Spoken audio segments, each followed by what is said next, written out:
The wind howled across Sullivan Bay, bending the tall grass along the shoreline of Dunstead village. Jonas Caldwell stood on the weathered dock, squinting at the approaching storm clouds. His calloused hands, marked by decades of hauling nets and battling the sea, adjusted the collar of his faded yellow raincoat. At 53, Jonas had spent more of his life on water than land, and the rhythms of the ocean were written into the lines of his sun-weathered face. Dunstead was a forgotten place, a cluster of weathered houses clinging to the coastline like barnacles, inhabited by people as stubborn as the village itself. Once a prosperous fishing community, recent years had seen the catches dwindle and the storms intensify. Many families had moved inland, seeking steadier work. But not Jonas. He remained, alongside a handful of other fishermen too set in their ways or too lacking in options to leave.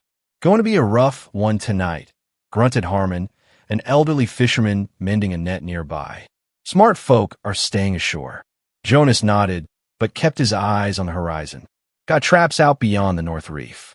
Need to bring them in before the storm takes them." Harmon shook his head, but said nothing more. Everyone in Dunstead knew arguing with Jonas was pointless. Since losing his wife and daughter to a freak storm 12 years ago, the man had developed an almost supernatural relationship with the sea, part respect, part defiance, part something else altogether. He feared the ocean, yes, but he faced it daily nonetheless.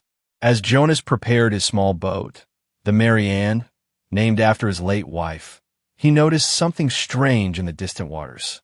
A brief, intense flash of blue-green light, pulsing beneath the waves far offshore. It wasn't lightning, which would have cracked across the sky.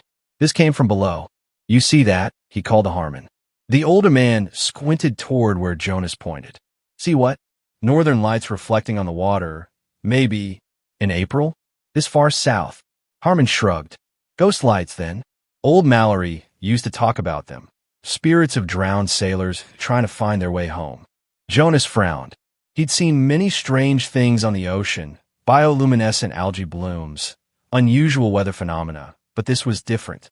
It had been too structured, almost mechanical, and accompanying it had been a distant hum, like the bass note of an engine, but deeper and more resonant than any boat motor he'd ever heard. But there was no time to speculate. Dark clouds were rolling in fast, and he needed to retrieve his traps. Jonas pushed off from the dock, guiding the Mary Ann into increasingly choppy waters. The light rain began to intensify as he navigated toward the reef, where he'd set his crab traps the previous day. As he worked, hauling in the heavy traps one by one, the weather deteriorated rapidly.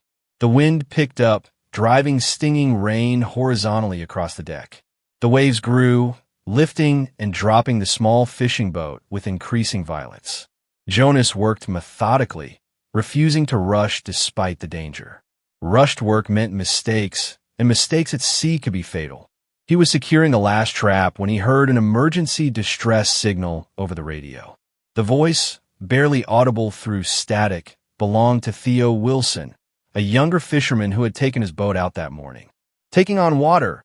Engine failed south of Devil's Tooth Rock." Jonas grimaced. Devil's Tooth was a treacherous formation about 2 miles from his current position.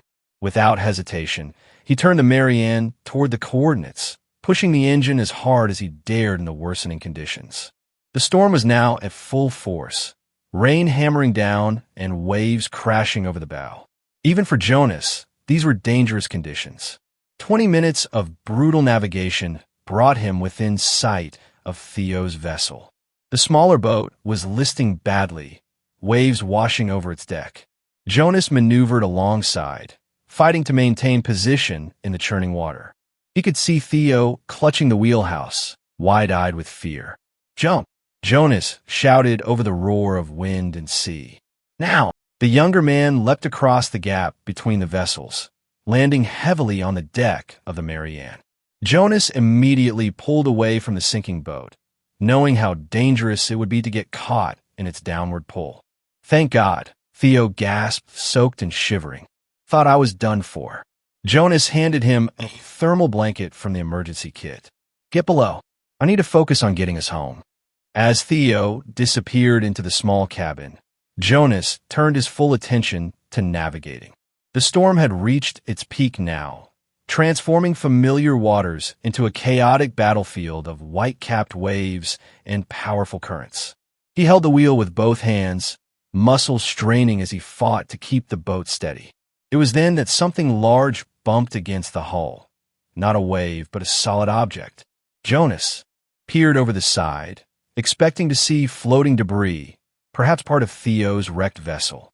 Instead, he glimpsed what appeared to be a body. Instinctively, he grabbed a boat hook and maneuvered toward the floating form. Getting closer, he could see it was humanoid in shape, but something was off. The upper body resembled a person, but the skin was pale, almost translucent, with strange markings or patterns visible even through the rain and spray. Despite the danger, Jonas couldn't leave a person to drown. He maneuvered the boat into position and used the hook to draw the body closer. With a tremendous effort, he hauled the figure aboard, collapsing onto the deck with his unexpected passenger. Up close, the differences were more apparent. Though shaped like a human from the waist up, the being had webbed hands with elongated fingers. The neck featured what looked like gill-like structures, though they didn't appear to be functioning. The face was almost human, but with subtle differences: higher cheekbones, no visible ears, and a slightly broader nose. Most disturbing of all, the being was clad in some kind of fitted suit made of a material Jonas couldn't identify. Not rubber or neoprene or any fabric he recognized. It had a metallic sheen, but felt organic to the touch, almost like a second skin. What in God's name? He muttered, checking for signs of life. To his surprise, there was a pulse, faint but steady. The storm seemed to ease slightly, as if it had accomplished its purpose in delivering this strange visitor. Jonas secured the unconscious figure and returned to the wheel, determined to reach shore before conditions worsened again. As the lights of Dunstead came into view through the rain, Jonas felt the stranger stir behind him.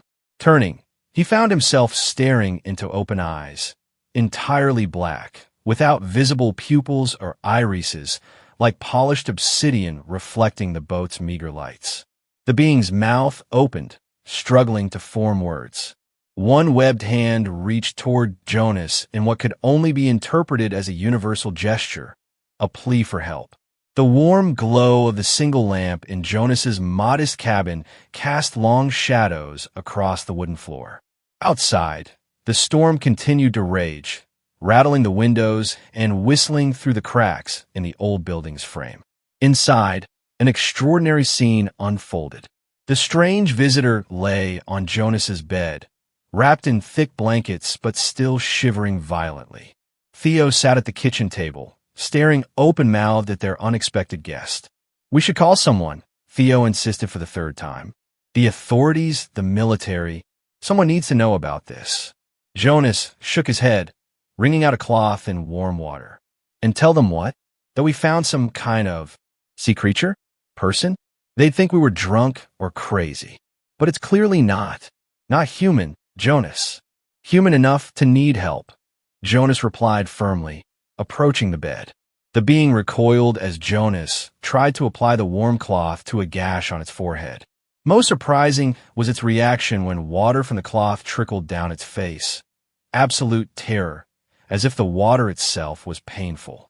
"It's okay," Jonas said softly, the way he might calm a frightened animal. "Just cleaning your wound." The being's black eyes fixed on Jonas, showing understanding but also profound fear. It made a strange clicking sound, followed by what seemed like an attempt at speech, guttural and disjointed. "Water," it finally managed, the word barely recognizable through the strange accent. "Dangerous." Jonas and Theo exchanged glances. "The water is dangerous?" Jonas asked slowly. The being nodded emphatically, then gestured toward the window where rain lashed against the glass. "Ocean. Monsters. That's rich," Theo muttered. "It's worried about sea monsters while looking like one itself." Jonas shot him a disapproving look. "It's injured and scared. Whatever it is, it needs food and rest." He turned back to their visitor. "Can you eat?" "Food." He mimicked bringing something to his mouth. The being seemed to understand, nodding slightly. Jonas prepared a simple meal of fish stew, the perpetual staple in a fishing village, and offered a bowl. The visitor sniffed it cautiously, then tasted a small amount. Its reaction was immediate, a mixture of surprise and wonder, followed by rapid consumption of the entire bowl. "Guess they don't have fish where you come from," Theo remarked, his initial fear giving way to curiosity. Over the next few hours, through a laborious process of gestures, simple words, and drawings, they began to communicate. The being called itself, or himself, as they came to understand, Elric. He seemed to have a remarkable ability to mimic sounds, quickly picking up basic English words and phrases, though his pronunciation remained alien. By midnight, they had pieced together fragments of an astonishing story. Elric was not from Earth. He and his companions had been traveling in what Jonas could only understand as a vessel of some kind when they encountered trouble near Earth's orbit. Their craft had crashed into the ocean, the very event Jonas had glimpsed as strange lights on the horizon. "Ship," Elric struggled to explain, pointing to a device on his wrist. The device was unlike any technology Jonas had ever seen, a band of the same material as Alaric's suit, with what appeared to be liquid circuitry flowing beneath its surface. It was damaged, occasionally emitting sparks of the same blue-green light Jonas had seen offshore. Elric manipulated the device, which projected a holographic display of symbols and diagrams.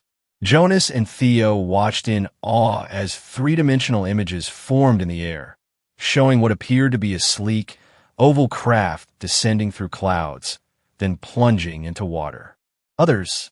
Jonas asked. "Are there others from your ship?"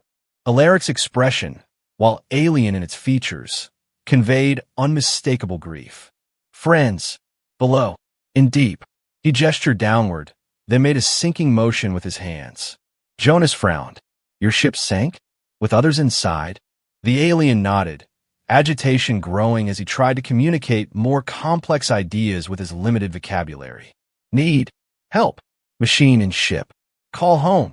As the night progressed, one fact became increasingly clear. Despite his aquatic-looking features, Elric was terrified of Earth's oceans.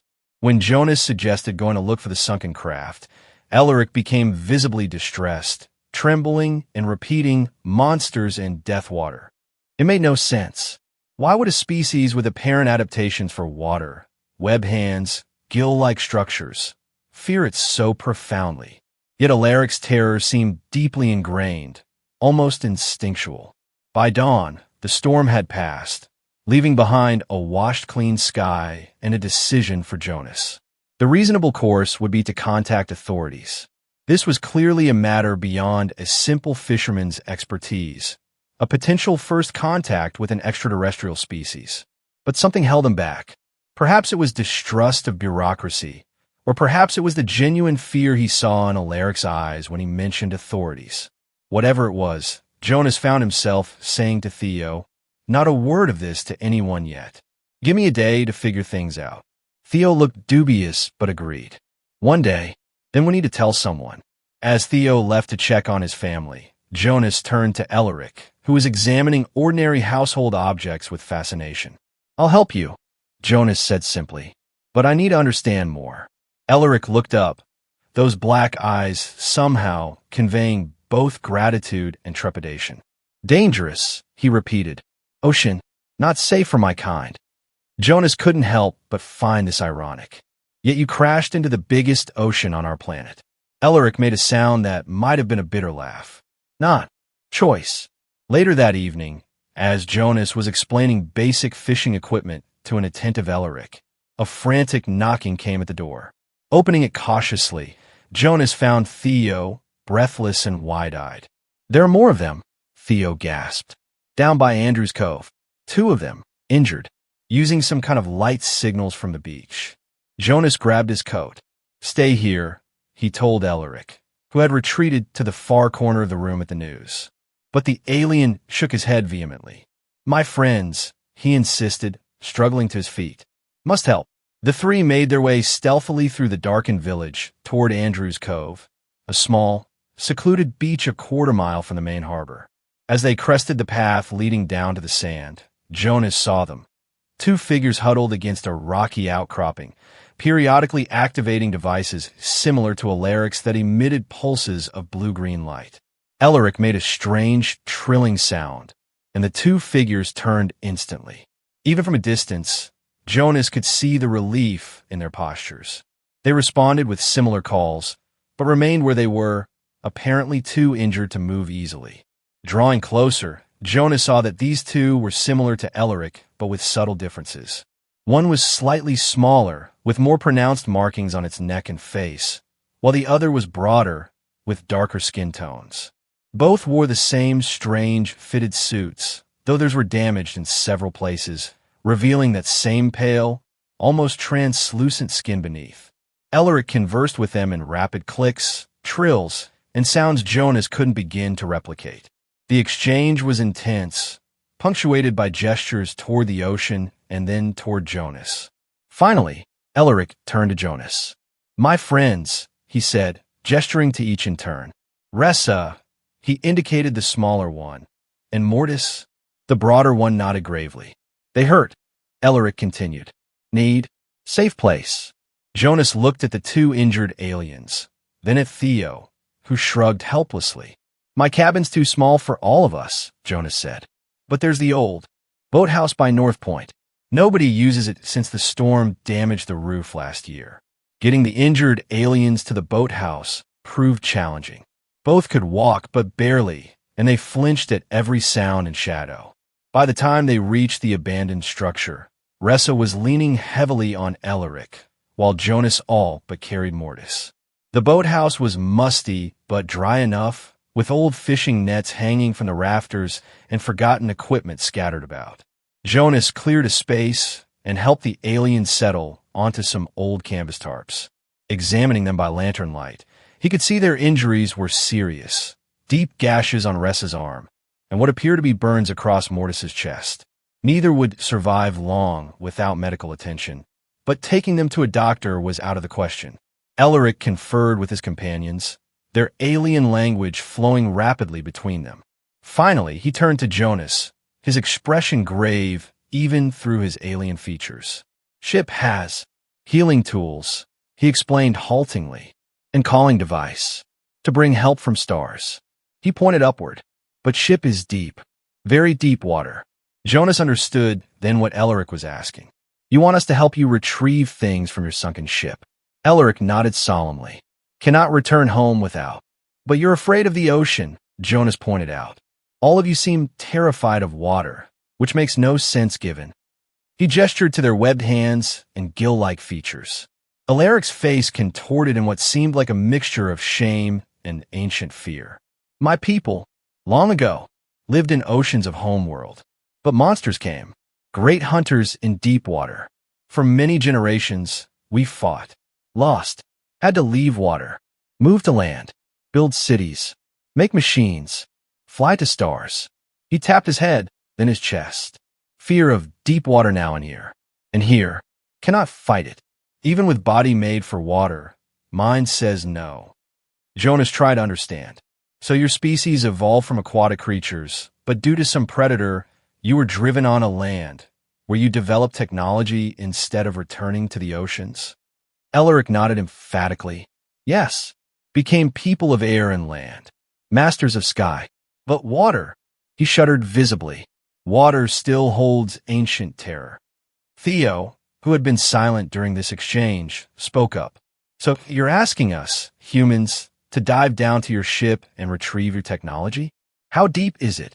Elaric consulted his wrist device again, which displayed what appeared to be a topographical map of the seafloor. He pointed to a deep trench about 5 miles offshore. "Here, very deep." Jonas whistled softly. "That's the Sulvern Trench. Must be at least 200 feet down, maybe more." "Impossible," Theo declared flatly. "We don't have equipment for that kind of dive." But Jonas was already thinking. "Marina might," he said slowly. "She's got semi-professional gear. Does survey dives for the research station up the coast." "Marina Levski?" Theo asked incredulously. "The marine biologist? You think she's going to help us dive for an alien spaceship without telling anyone?" Jonas shrugged. She owes me a favor. Big one. He didn't elaborate, but there was history there. A night 3 years ago when he'd risked his life to rescue her research vessel during an unexpected squall. Looking at the three aliens, Elric standing tensely, Ressa and Mortis huddled in pain, Jonas made his decision. I'll talk to Marina tomorrow. Tonight, you all need rest. He turned to leave, then looked back at Elric. And tomorrow, you're going to tell me exactly what we're looking for and why I shouldn't just call the military to handle this. Alaric's black eyes seemed to bore into Jonas's soul. Because, he said with surprising clarity, your authorities would study us. Take ship technology. Maybe harm us. We just want to go home. It was a simple truth, and one Jonas could understand all too well. After all, wasn't home what everyone ultimately sought? Marina Levsky's cottage overlooked the northern end of Sulvern Bay, perched on a cliff that offered a panoramic view of the coastline. It was a modern structure, all glass and sustainable materials, that stood in stark contrast to the weathered fishermen's cabins of Dunstead. Jonas felt out of place as he knocked on the polished wooden door, still wearing his work clothes smelling faintly of fish and salt. Marina answered wearing a wetsuit, her dark hair pulled back in a practical bun. At 38, she had a weather-beaten beauty and the confident posture of someone completely at home in her own skin. Her eyebrows rose in surprise at the sight of Jonas. Caldwell, she said, neither pleased nor displeased. Didn't expect to see you up here. Need to talk, Jonas replied simply. It's important. She studied him for a moment, then stepped aside. Come in, then. Coffee. Inside, the cottage was minimalist but comfortable, one wall dominated by scientific equipment, another by a large map of Sulvern Bay marked with various notations and dive sites. Jonas declined the coffee and got straight to the point, or as close to it as he dared without sounding insane. Need your help with a dive. Deep one. Sulvern Trench. Marina set down her mug, instantly professional. The trench is dangerous, Jonas. Imprédictable courant, instable rock formation. What's down there that's worth the risk? Jonas hesitated. Can't exactly say, but it's important. Life or death. A recovery operation? She guessed. Someone went down with a boat? Something like that. Marina's eyes narrowed. You're being cryptic. That's not like you. Jonas sighed. He'd known this wouldn't be easy. If I told you the full story, you'd think I'd gone mad. I need you to trust me. I wouldn't ask if it wasn't crucial. And I wouldn't agree if I didn't know exactly what I was diving into, she countered. Professional courtesy, Jonas. I don't do blind dives. He saw the impasse and made a swift decision. Then I need to show you something. Someone actually, but you have to promise absolute secrecy. Marina looked intrigued, despite herself. That's serious? More serious than anything I've ever asked. She considered for a long moment, then nodded. Show me. The introduction of Marina to the three aliens went better than Jonas had dared hope. As a scientist, her initial shock quickly gave way to fascination. She asked dozens of questions, examining the aliens' physiological features with professional interest rather than fear or disgust. Elric, for his part, seemed to recognize a kindred scientific mind. His English had improved dramatically overnight, whether through some advanced learning capability or through the translation functions of his wrist device was unclear. He explained their situation more thoroughly than he had to Jonas. Our vessel was a scout ship, he told Marina, part of a deep space resource survey. We were mapping your solar system's outer planets when we detected unusual energy signatures from Earth's oceans. What kind of energy signatures? Marina asked. Alaric's expression turned grave. Similar to those produced by the apex predators of our home world's oceans. The very creatures that drove our ancestors on a land. This revelation sent a chill through the room. Are you saying, Jonas asked slowly, that the same type of predator that hunted your species might exist in Earth's oceans? Not exactly the same, Elric clarified, but perhaps related in evolutionary terms. We altered course to investigate, a decision that proved disastrous when we encountered your planet's magnetic field. It disrupted our navigation systems, causing us to crash. Marina looked skeptical. Earth's magnetic field isn't strong enough to disable advanced technology.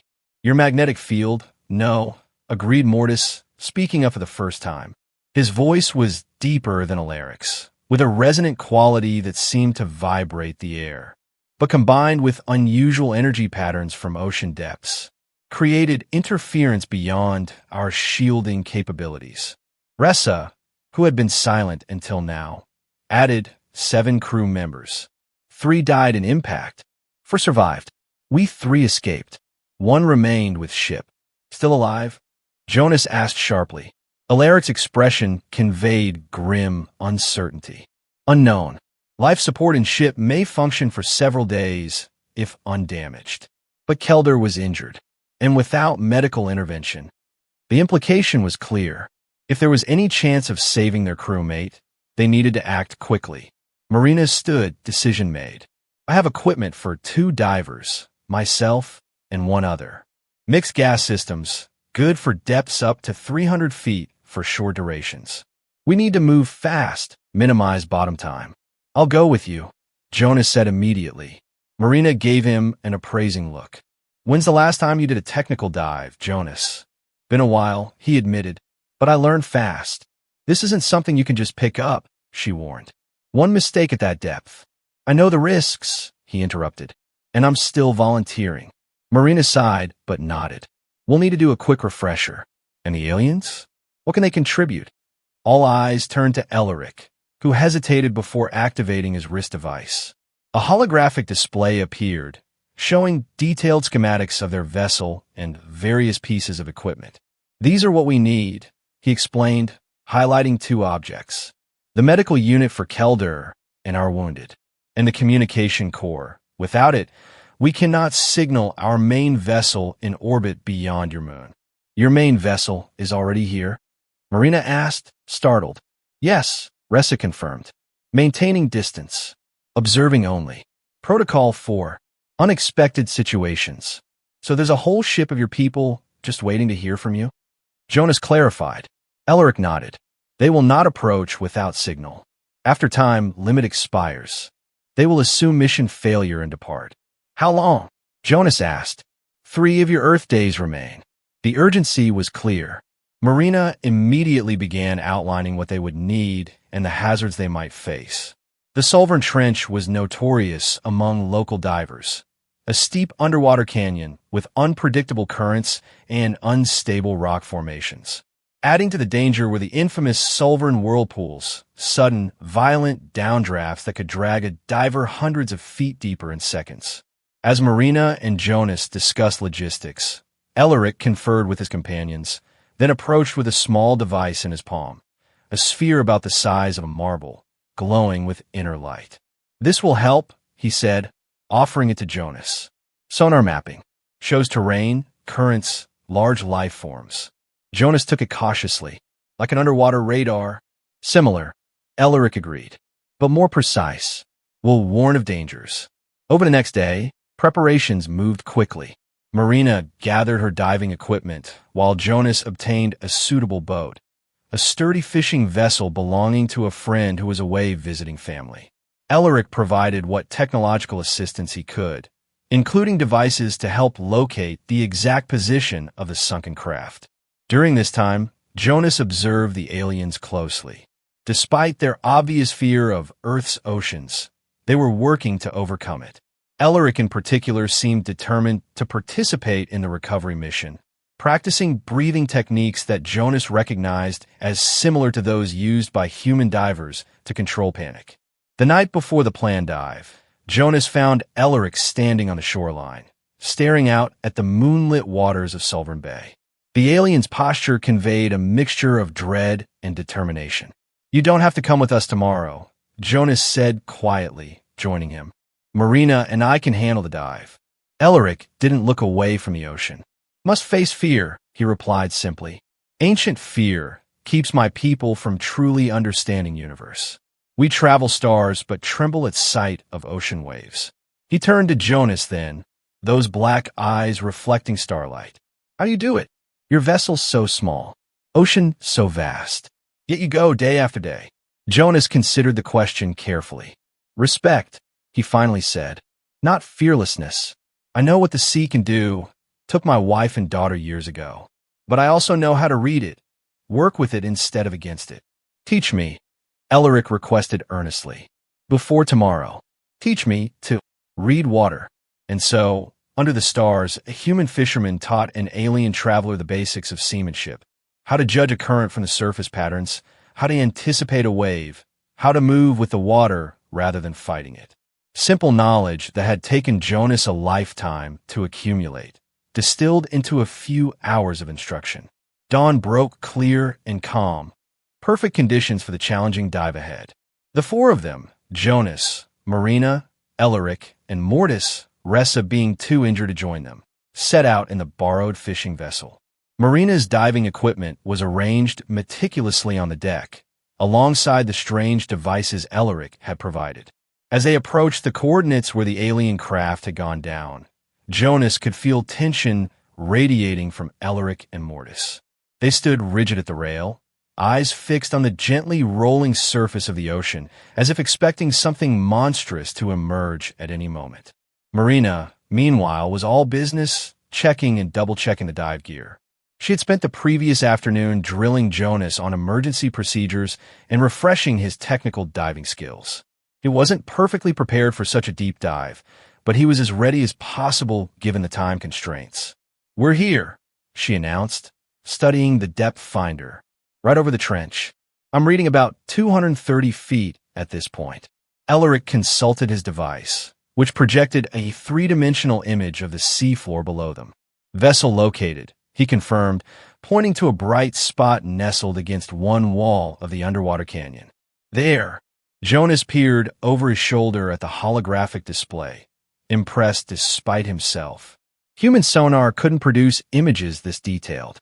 "Looks like it came to rest on a ledge partway down the trench wall," he observed. "Fortunate," said Mortis gravely. "Full trench depth."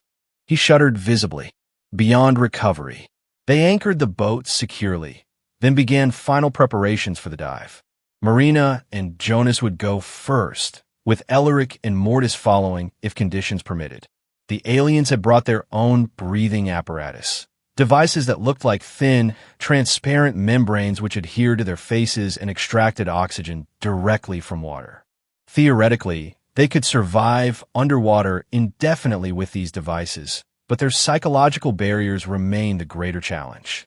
"Remember," Marina instructed as she and Jonas. "Prepare to enter the water. We go down slowly, no faster than the bubbles. At the bottom, we have 20 minutes maximum before we need to start our ascent. No exceptions, no matter what we find down there." Jonas nodded, adjusting his mask. The weight of the dive tanks on his back was familiar, yet strange after so many years of simple free diving. 20 minutes. Got it. With a final check of equipment, they rolled backward off the boat into the clear waters of Sullivan Bay. The initial shock of cold water soon gave way to the meditative state Jonas had always associated with diving, a world of blues and greens, where sound was muffled and movement slowed to a dreamlike pace. They descended steadily, following the guideline Marina had attached to a weighted buoy. At 50 feet, the temperature dropped noticeably. At 100 feet, the ambient light began to fade, and they switched on their dive lights. At 150 feet, the wall of the trench came into view, a vertical cliff of rock and sediment stretching down into darkness. Jonas checked his gauges, aware of the increasing nitrogen in his bloodstream and the limited bottom time available. Marina signaled that she was okay, and they continued their controlled descent along the trench wall. At 200 feet, their lights illuminated something distinctly artificial embedded in the natural rock face. A smooth, oval structure of unfamiliar material, its surface etched with intricate patterns that seemed to glow faintly from within. The alien vessel. Marina signaled to approach cautiously. As they swam closer, the scale of the craft became apparent. Perhaps 60 feet in length, with a streamlined design that reminded Jonas of marine creatures like manta rays. One section appeared severely damaged, with what must have been the entry hatch torn open by the impact. They were examining the exterior when Jonas felt rather than heard a disturbance in the water behind them. Turning, his light revealed a large shape moving through the gloom. A shark, and a big one at that. Its distinctive profile marked it as a great white, at least 15 feet long, circling at the edge of visibility. Marina noticed it too, motioning urgently toward a small opening in the ship's hull.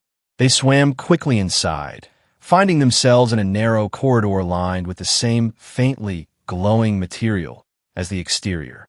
The shark, apparently curious rather than aggressive, continued to patrol outside. Inside the vessel, the alien technology surrounded them.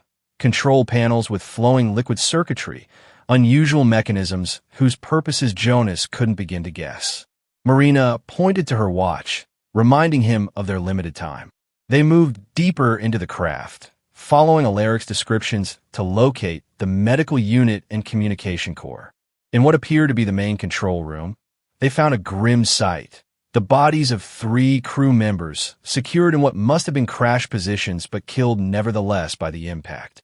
Their appearance was similar to Alaric's, humanoid, but with those distinctive aquatic features, now lifeless. Checking another compartment, they discovered a 4th alien, still alive, but barely. This must be Kelder, the crewmate Elaric had mentioned. He was secured to some kind of medical cradle, with various devices attached to his body. His breathing was shallow, his skin tone even paler than Alaric's. Marina gestured that they needed to hurry. Jonas nodded, locating what had to be the medical unit, a rectangular device about the size of a briefcase, marked with symbols matching those Elaric had shown them. He detached it carefully from its mounting. The communication core proved more challenging to identify, but eventually Marina pointed to a cylindrical object embedded in a central console.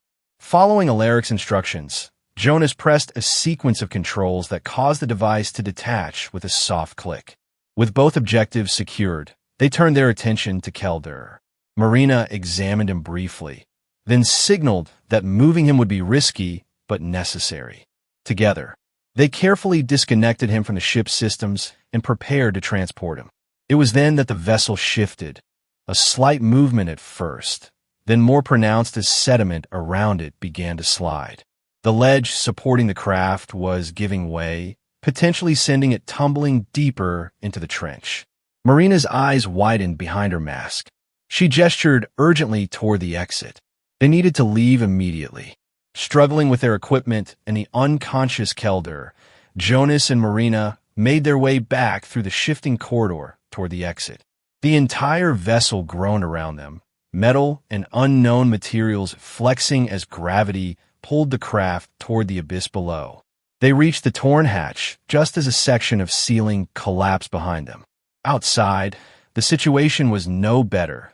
The disturbance had stirred up a cloud of sediment, reducing visibility to mere feet. Worse, the great white shark had returned, now joined by a second, both attracted by the commotion. Marina pointed upward. They needed to ascend regardless of the danger. Supporting Kelder between them, they began to rise, careful to maintain their planned rate despite the emergency. Moving too quickly would cause nitrogen bubbles to form in their bloodstream, a potentially fatal condition known as decompression sickness. The sharks circled closer, clearly agitated by the strange bundle the divers carried. Jonas reached for the knife strapped to his calf, a poor defense against such predators, but the only weapon he had. Marina, meanwhile, activated one of the devices Elaric had given them, a small sphere that began to pulse with rhythmic light. The effect on the sharks was immediate. They veered away, as if the pulsations were somehow painful or disorienting to them. Marina nodded at Jonas, and they continued their ascent, stopping at prescribed depths to allow their bodies to adjust to the changing pressure. At their first decompression stop, Jonas looked down to see the alien vessel sliding free from its ledge, tumbling silently into the deeper darkness of the trench. Within moments, it had vanished from sight, swallowed by the abyss. Above, he could make out the hull of their boat, and 2 figures at the surface, Elaric and Mortis, watching anxiously for their return. As they completed their final decompression stop and broke the surface, the aliens' relief was palpable even across species barriers. You found Kelder, Elric exclaimed as they carefully transferred the unconscious alien to the boat. And the devices? Marina nodded, handing over the communication core and medical unit. The ship is gone, she added. Fell deeper into the trench as we were leaving. Mortis took the medical unit, immediately activating it over Kelder's prone form. The device hummed to life, extending what looked like filaments of light that enveloped the injured alien. He lives, Mortis confirmed, but barely. Meanwhile, Elric examined the communication core, his expression shifting from hope to concern. Damaged, he said. Can function, but at reduced capacity. May not reach main vessel. Jonas, removing his diving gear, felt a wave of exhaustion wash over him. The dive had pushed his limits, and the adrenaline was wearing off. We recovered what you needed, he said. The rest is up to you. Suddenly, Marina grabbed his arm. Jonas, look. She pointed to a spot in the water about 50 yards from the boat. A large, dark shape was moving just beneath the surface, much larger than either of the sharks they'd encountered. What is that? Jonas murmured, reaching for his binoculars.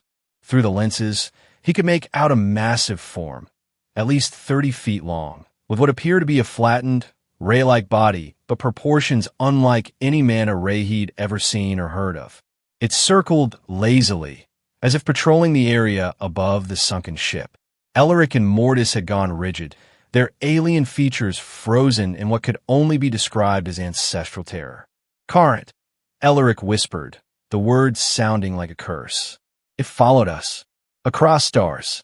That's impossible, Marina began, but Mortis cut her off. Not same individual. Same species. Somehow on your world too. He turned to Elric. The energy readings were correct. They are here. Before anyone could respond, the massive shape suddenly changed direction, heading straight for their boat with alarming speed. Jonas lunged for the engine controls, firing up the motor. Hold on. The boat surged forward just as the creature reached them. A gigantic, wing-like appendage broke the surface, slamming down where they had been moments before. The impact sent a spray of water over the deck, and the boat rocked violently in the resulting wake. Jonas pushed the throttle to maximum, steering in a wide arc to avoid giving the creature a direct line of pursuit. Marina braced herself against the wheelhouse, while Elric and Mortis huddled protectively around their injured comrade. What is that thing? Marina shouted over the roar of the engine. No marine species on record matches that morphology or behavior. Apex predator, Mortis called back. Consumed half our population before we fled ocean. Intelligent, patient, remorseless. The creature surfaced again, closer this time, revealing more of its form. A nightmare fusion of manta ray, shark, and something altogether alien. Its skin was mottled black and gray, appearing almost metallic in the sunlight. Most disturbing were the appendages extending from its leading edges. Not quite tentacles, not quite limbs, but dexterous enough to grasp and manipulate. It's hurting us, Jonas realized with growing horror, driving us toward the shallows. Indeed, the massive creature was not attempting to overtake their boat, but rather shaping their course, cutting off escape routes to the open sea and forcing them toward a particular section of coastline, a rocky area known locally as Devil's Teeth, where submerged formations could tear the hull of any vessel that ventured too close. Jonas knew he had to break this pattern. In a sudden maneuver, he cut the engine and spun the wheel hard, bringing the boat to a lurching stop, then immediately accelerating in the opposite direction, directly toward the creature. The unexpected aggression seemed to confuse the predator. It submerged quickly, vanishing from sight. For several tense moments, they scanned the surrounding water, unsure where it might reappear. There! Marina pointed to a disturbance in the water 30 yards to starboard. The creature had surfaced again, but seemed hesitant now, circling at a greater distance. Elric had been frantically working with the communication core, which now emitted a pulsing beam of energy directed skyward. Signal activated, he announced, but strength insufficient for orbital range. Need amplification. The lighthouse at North Point, Jonas suggested. If we could set up there, The elevation might help. Marina nodded in agreement. And we might lose that thing in the shallower coastal waters. With a new destination in mind, Jonas steered toward the distant lighthouse that marked the northern limit of Sullivan Bay. The creature followed, but maintained its distance, as if reassessing its strategy. As they approached the lighthouse, however, the wind began to pick up dramatically. Dark clouds were gathering on the horizon. Another storm was building, and it was approaching rapidly. Not good timing, Jonas muttered, eyeing the increasingly choppy waters. The boat was sturdy, but heavy weather combined with a pursuing predator created a deadly scenario. By the time they reached the small dock at the base of the lighthouse, rain had begun to fall, and the wind was howling around the stone tower. The creature remained offshore, a shadowy presence just visible through the gathering storm. It seemed unwilling to venture into the shallower waters near the coast, but showed no signs of abandoning the hunt. They worked quickly to transport the injured Kelder and the vital equipment up the winding path to the lighthouse. The structure had been automated years ago, its human keepers replaced by technology, but Jonas knew the access codes, a benefit of his friendship with the Coast Guard officer who maintained the facility. Inside, they found a circular room dominated by the massive lens apparatus that projected light out to sea. The space was utilitarian but dry and secure, with emergency power systems that operated independently of the mainland grid. Elric immediately set to work, positioning the communication core near the upper windows and connecting it to the medical unit, which continued to sustain Kelder's life functions. Mortis assisted, their movements betraying the urgency of their task. "How long until your people could respond to a signal?" Marina asked, helping Jonas secure the lighthouse against the strengthening storm. "If signal reaches ship," Elric replied, "response would be within hours." But he gestured toward the windows, where rain now lashed horizontally, driven by gale-force winds. Storm creates additional interference. Jonas peered out at the turbulent waters below. The massive creature was still there, circling the lighthouse in a slowly tightening pattern.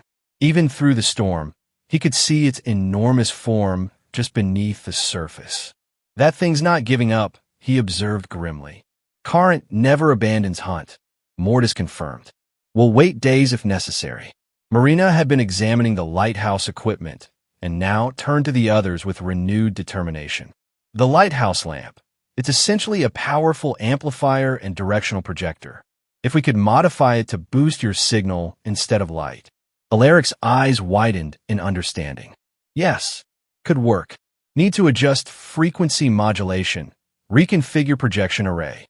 They set to work immediately, Jonas and Marina providing physical assistance, while Elric directed the technical modifications.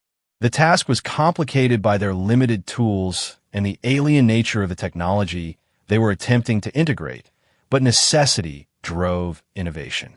Outside, the storm reached its peak. Wind shrieked around the lighthouse tower, and waves crashed against the rocky shoreline below. The creature continued its relentless patrol, occasionally testing the defenses by surging closer to land before retreating to deeper water. As night fell, their makeshift transmitter was ready.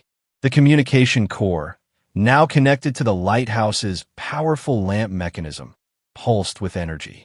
Elric made final adjustments, then activated the sequence that would broadcast their distress call into space. The effect was immediate and unexpected. The entire lighthouse vibrated as a beam of intense blue-green energy erupted from the modified lamp, cutting through the storm clouds above. The beam pulsed rhythmically, encoded with what Elric assured them was a standard distress protocol that any ship from their civilization would recognize. But the transmission had another effect, one they hadn't anticipated. The creature in the water below reacted violently to the energy signature, thrashing and churning the already storm-tossed sea into froth. It emitted a sound that carried even through the howling wind, a deep, resonant bellow that seemed to vibrate through the very stones of the lighthouse. "It's agitated by the signal," Marina observed, watching the creature's frenzied movements. "The frequency must affect it somehow." "Same energy patterns," Mortis explained tensely, Signal mimics current's own bioelectric field. We discovered too late. Our technology attracts them. Why ancestors were hunted so relentlessly. The creature's agitation increased as the transmission continued. It began launching itself partially out of the water, its massive form slamming back down with tremendous force. Each impact sent shock waves through the ground beneath the lighthouse. Can the structure withstand this? Elric asked anxiously, bracing himself as another tremor shook the building. Jonas examined the ancient stonework, noting worrying cracks beginning to form in the lower sections. Not indefinitely, he admitted. These old lighthouses weren't built to withstand deliberate attacks. As if in response to his assessment, a particularly violent impact coincided with a deafening crack. The entire lighthouse shuddered, and a section of the lower wall gave way, allowing wind and rain to blast into the ground floor. "We need to move higher," Jonas ordered, helping Marina gather essential supplies. "The upper levels are more secure." They relocated to the lamp room at the top of the lighthouse, the highest and most strongly constructed section. From this vantage point, they could see the full fury of both the storm and the creature below. The sea around the lighthouse had become a maelstrom of white-capped waves and swirling currents, with the massive form of the current moving through it like a living submarine. Elric continued to monitor the transmission, making adjustments to maintain the signal strength despite the storm's interference. "Connection established," he announced suddenly, his voice tight with cautious hope. "Receiving acknowledgement from main vessel." "How long until they reach us?" Marina asked, helping Mortis stabilize Kelder, whose condition had begun to deteriorate despite the medical unit's efforts. 3 hours, maybe 4 in the air. Someone would have to go outside, down to the shoreline, within striking distance of the predator. "I'll go," Jonas said simply. "Jonas, no, Marina pretestiv. That's suicide. I know these waters better than anyone," he countered, "and I'm the strongest swimmer." Before further objections could be raised, a tremendous crash announced the failure of another section of the lighthouse's lower structure. The entire tower listed slightly, now clearly compromised. "No time to argue," Jonas insisted, already gathering the components they would need. "Help me build this disruptor, then get ready to amplify the signal when I'm in position." Working frantically, they cobbled together a makeshift device using components from the lighthouse electrical system and elements of alien technology from the medical unit. The resulting apparatus was crude, but, according to Elric, should generate the necessary bioelectric disruption if placed close enough to the creature. "Once activated, you'll have perhaps 2 minutes before the power cells burn out," Elric explained, helping Jonas secure the device to his belt. "Aim for the central nervous cluster here." He indicated a spot just behind what would be the creature's head. Another violent impact sent cracks, spiderwebbing across the lamp room floor. "Go now," Mortis urged. "We will maintain signal and prepare for extraction when ship arrives." Jonas met Marina's eyes one last time. "If I don't make it back." "Save it for later," she interrupted fiercely. "You're coming back." With a tight nod, he descended the spiral staircase, making his way carefully through the damaged sections of the lighthouse to the ground floor. The storm raged outside, rain and seawater flooding through the breached wall. Taking a deep breath, Jonas plunged into the tempest. The wind nearly knocked him off his feet immediately. He crouched low, using the lighthouse itself as shelter as he worked his way to the shoreline. The creature was still circling, its massive form visible even through the storm-tossed waves. It seemed to sense his presence, veering closer to the shore where he stood.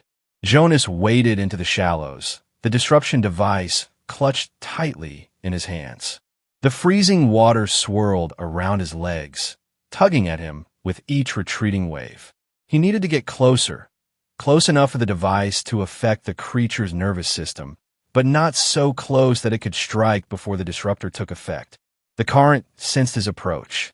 It changed course, now moving directly toward him with frightening speed.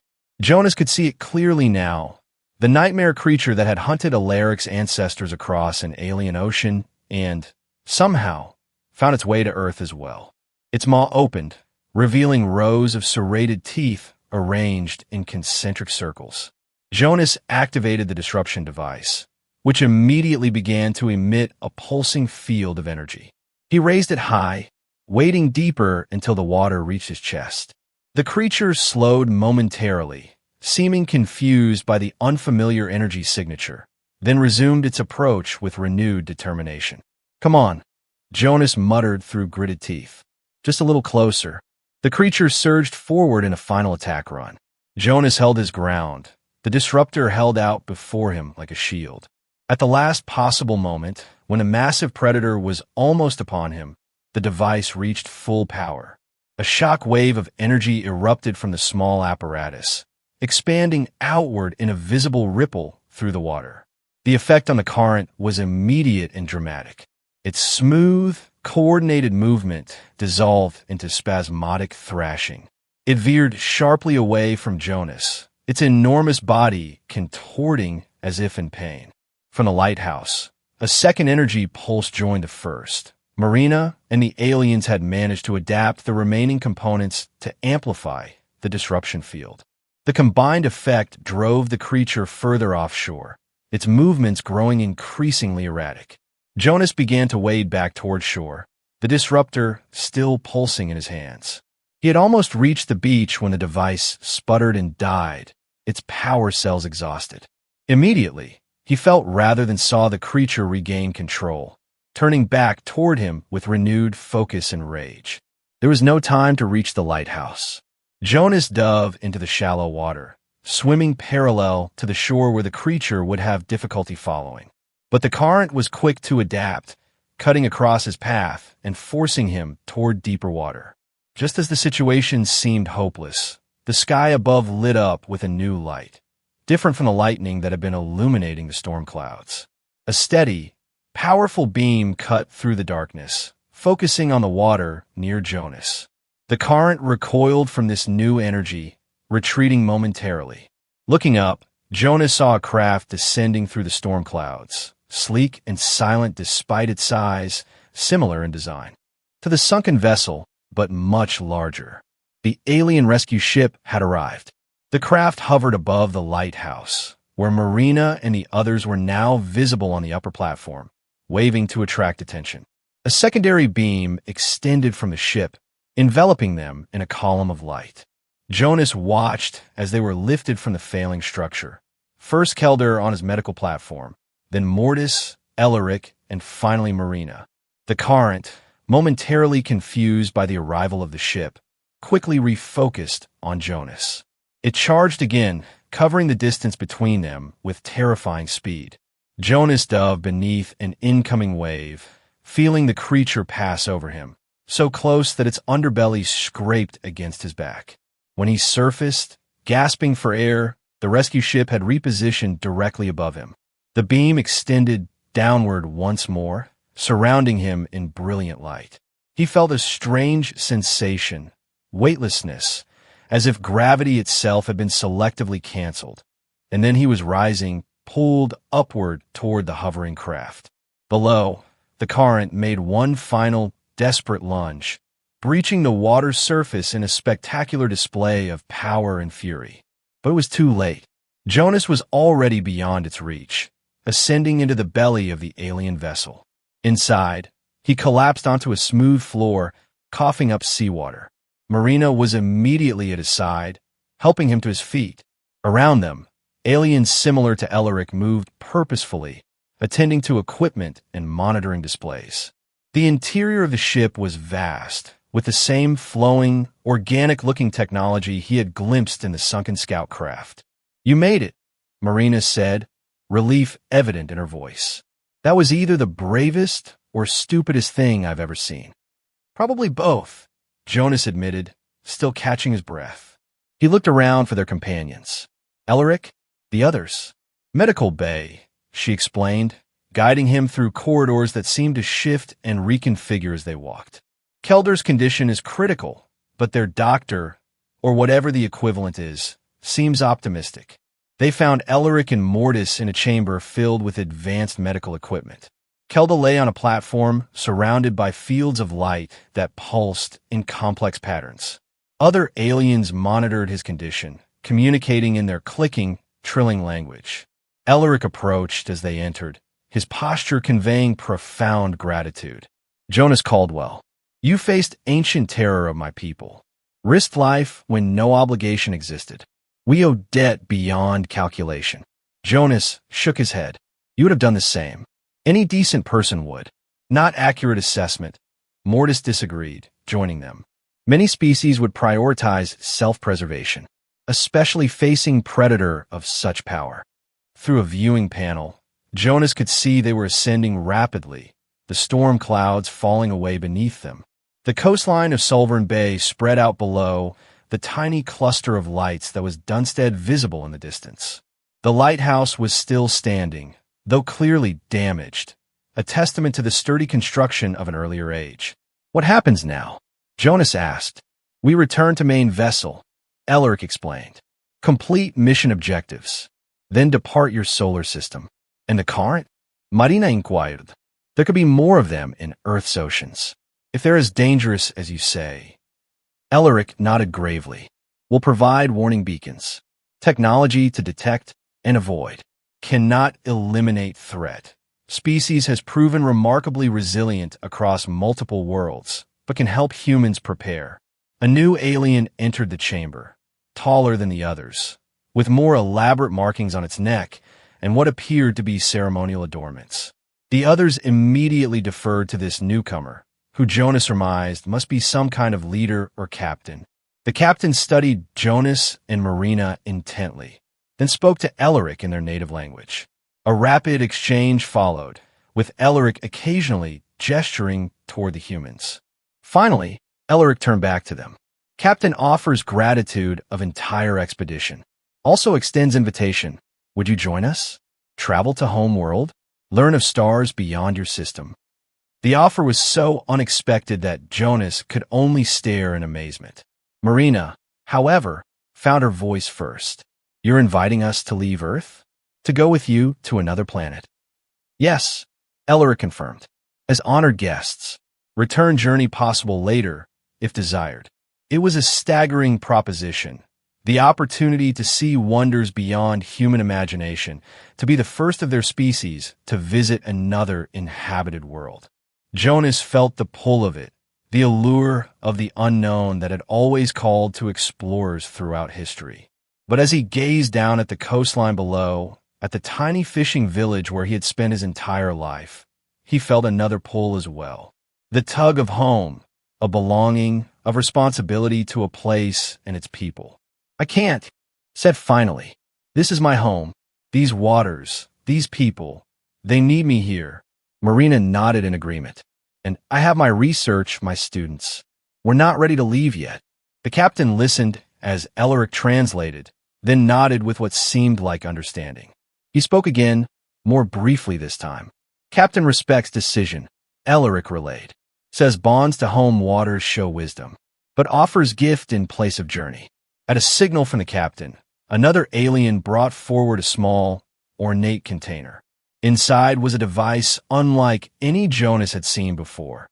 A sphere of translucent material containing what appeared to be living light, shifting and flowing in mesmerizing patterns. Ocean beacon, Elric explained, will warn of dangerous predators, guide through storms, call for help if needed. Advanced beyond human technology, but simple to use. He demonstrated a series of gestures that caused the sphere to change color and intensity. Our gift to Sulvern Bay's guardian. In return, Jonas removed something from his pocket. The knife he had carried for 20 years, its handle worn smooth by use, its blade still sharp. Then take this. It saved my life more times than I can count. A piece of earth to remember us by. Elric accepted the knife with evident emotion, examining it carefully before securing it in a compartment of his suit. We'll keep as most valued possession. Symbol of human courage. The ship began its final ascent, breaking through Earth's atmosphere into the star-filled blackness of space. Through viewing panels, Jonas and Marina watched their world recede, a blue marble suspended in the void, more precious now that they saw it from this perspective. After a brief journey, they docked with the main vessel, an enormous craft that dwarfed the rescue ship. Here, final preparations were made for the humans' return to Earth. Medical examinations confirmed they had suffered no lasting harm from their deep-sea adventure, and the alien medical technology quickly treated Jonas's minor injuries from the encounter with the current. Before their departure, Elric took them on a brief tour of the main vessel's observation deck, where the vastness of space spread out before them in all its glory. Stars beyond counting, neighboring planets, the distant sun, all visible with a clarity impossible from Earth's surface. "Your people will join us among stars someday," Elric predicted. "Perhaps sooner than you imagine. When that day comes, remember friends who wait to welcome you." The return to Earth was accomplished via a smaller craft, designed specifically for planetary landing. As they descended through the atmosphere once more, Jonas held the alien beacon close, feeling its gentle warmth against his palm. It was a responsibility as much as a gift, a connection to a wider universe and all its wonders and dangers. They landed not at the lighthouse, which was too damaged to serve as a safe touchdown point, but on the beach near Dunstead Village. Dawn was breaking as Jonas and Marina stepped onto the sand, the alien craft hovering briefly before rising silently back into the sky and vanishing among the dissipating storm clouds. The villagers of Dunstead emerged from their homes, drawn by the strange lights and sounds. They gathered around Jonas and Marina, their expressions a mixture of confusion, concern, and wonder. "What was that thing, Jonas?" Old Harmon asked, squinting at the sky where the craft had disappeared. "Some kind of military aircraft?" Jonas exchanged glances with Marina, both understanding instinctively that the full truth would be too much for the village to absorb all at once. "Something like that," he replied. "Government research project. Got caught in the storm and needed some local knowledge." The explanation, vague as it was, seemed to satisfy most of the villagers, who began to drift back to their morning routines. Only Theo remained, giving Jonas a knowing look that suggested he suspected there was far more to the story. Later that day, as the sun climbed higher in the sky, Jonas stood alone on the dock where this extraordinary adventure had begun. The ocean stretched before him, its surface deceptively calm and innocent in the morning light. Somewhere in those depths, he knew, ancient predators moved, creatures that had haunted Alaric species across the stars and now lurked in Earth's oceans as well. But he felt no fear. Instead, there was a renewed respect for the sea and all its mysteries, a deeper understanding of his place within a much larger universe. The beacon hung at his belt, its soft glow a reminder of friendships forged across the stars and courage discovered in the face of primal terror. Marina joined him on the dock, her scientific curiosity already focused on the implications of what they'd experienced. "We should organize a proper research expedition," she was saying. "With the beacon to warn us of danger, we could study these creatures, learn their habits, develop better protections." Jonas nodded, but his thoughts were elsewhere. He was remembering Alaric's words about the ocean, how his people had abandoned it entirely, retreating to land and eventually to the stars, forever carrying their fear with them across the cosmos. "They gave up on their oceans," he mused aloud. "Developed incredible technology, learned to travel between stars, but never conquered their fear of the deep." Marina considered this. "Perhaps that's the real difference between our species. Humans have never stopped trying to conquer our oceans, despite the dangers." "Not conquer," Jonas corrected gently, gazing out at the vast expanse of water. "Understand. Respect. Live alongside." He patted the beacon at his belt. "That's what Elric and his people never learned, that you don't have to defeat the ocean to make peace with it." As if in response, a pod of dolphins broke the surface in the distance, their sleek bodies arcing through the air before disappearing back into the depths. Jonas smiled at the sight, a reminder that Earth's oceans housed wonders as well as terrors. The beacon at his side pulsed gently, its living light shifting to match the blue of the water before them. In its glow, Jonas saw a promise, not of conquest, but of continuance. Humans would keep returning to the sea, facing its dangers and embracing its beauty, guided now by knowledge from beyond the stars. And somewhere out there, traveling between distant suns, Elric and his people carried a simple metal knife, a token of human courage and a reminder that no ocean on any world was truly unconquerable.